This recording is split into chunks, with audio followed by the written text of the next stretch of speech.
بہت سارے لوگوں کو اپنی بات لمبی کرنے کا بڑا شوق ہے. اتنی لمبی کریں گے باپ رے باپ. ہیں فون کرتا تو بندے کو ڈر لگتا ہے اس کا فون اٹھا لیا تو آدھا گھنٹہ پہلے سے تو نہیں رکھے گا. رانگ نمبر بھی شاید 5-7 منٹ بات کر کے رکھتا ہوگا. چلو لگ ہی گیا تو بتاؤ کیا حال ہے تمہارے. ارے بھائی رانگ نمبر ہے رکھ بھائی کوئی اور کام کرے. نہیں ان کی عادت ہے لمبی کرنے کی. مجھے اچھی طرح یاد ہے مجھے ایک بار واٹس ایپ آیا 59 منٹ کا 59 سیکنڈ کا نہیں 59 منٹس کا واٹس ایپ آیا اور اس پہ نیچے لکھا تھا پورا ضرور سنیے گا. میں نے کہا کہاں سے 1 گھنٹہ لاؤں بھائی تیرا واٹس ایپ سننے کے لیے. واٹس ایپ بنائی شارٹ میسج کے لیے لیکن عادت ہی لمبی کرنے کی ہے. اس کا کیا علاج ہے؟ تو آپ اپنی قدر کھو دیتے ہیں جب اپنی بات آپ لمبی کرتے ہیں. خیر الکلامی ما قل و دل.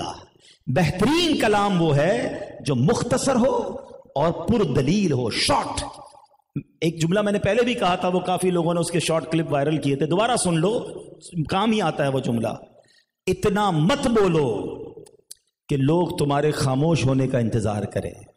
بعض اوقات کوئی اتنا بول رہا ہوتا ہے بندہ کہتا ہے یار کوئی میوٹ کا بٹن ہے دباؤں کب خاموش ہوگا. چپ ہی نہیں ہو رہا بھائی. اتنا مت بولو کہ لوگ چپ ہونے کا انتظار کریں. اتنا اچھا بول کر چپ ہو جاؤ کہ لوگ مزید کا انتظار کریں. فرق ہے نا. میں بول رہا ہوں اور اگلا گھڑی دیکھ رہا ہے کہ یار کب خاموش ہوگا، کیا میری ویلیو رہی. اور میں گفتگو کر کے خاموش ہو گیا اور اگلا کہہ رہا حضور کچھ اور فرمائیے نا، کچھ اور بتائیے نا، کچھ اور مدنی پھول. فرق ہے نا دونوں میں. اپنی ویلیو کیوں گراتے ہیں بھائی؟ سنت یہ نہیں ہے کہ کسی کا ٹائم ضائع کیا جائے، لمبی گفتگو کی جائے. Short and sweet to the point. اب دیکھیں دنیا کہاں پہنچ گئی ہے. پہلے جناب 1 گھنٹے 40 50 منٹ کی ویڈیوز لوگ دیکھتے تھے. اب جناب 3 منٹ 4 منٹ 5 منٹ. اب تو جناب اسٹیٹس 30 سیکنڈ. دنیا کدھر جا رہی ہے؟ ہم وہی پرانی میں لگے ہوئے ہیں.